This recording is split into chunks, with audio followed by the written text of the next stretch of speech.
ይህ ሐይቅ የነካውን ሁሉ ወደ ድንጋይነት ይቀይራል። በምስራቅ አፍሪካ ውስጥ አንድ ሐይቅ አለ።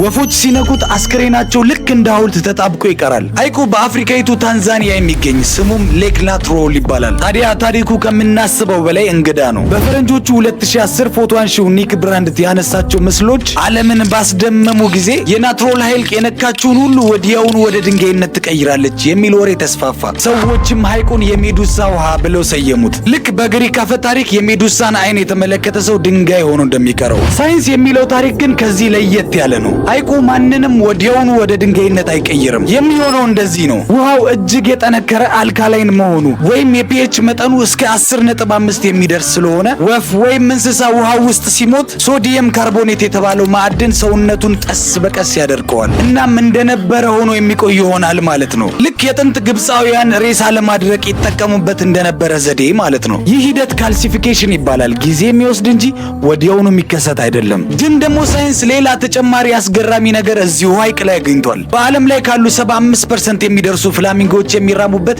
ብቸኛ ቦታ ሆኖ አግኝቶታል። ልዩ የሆነ ባክቴሪያና አልጌዎች ብቻ በዚህ ውሃ ላይ መኖር ይችላሉ። ፍላሚንጎቹም ታዲያ ይህንን ቦታ እንደ ምግብና እንደ ደህንነት ቦታ ይጠቀሙበታል። ምክንያቱም አዳኞቻቸው ወደዚህ ቦታ መቅረብ ስለማይችሉ። ስለዚህ ገዳይ ሐይቅ የሚለው ትክክል ሆኖ ሳለ ለተወሰኑ ፍጡራን ግን መጠጊያ ቦታ ነው።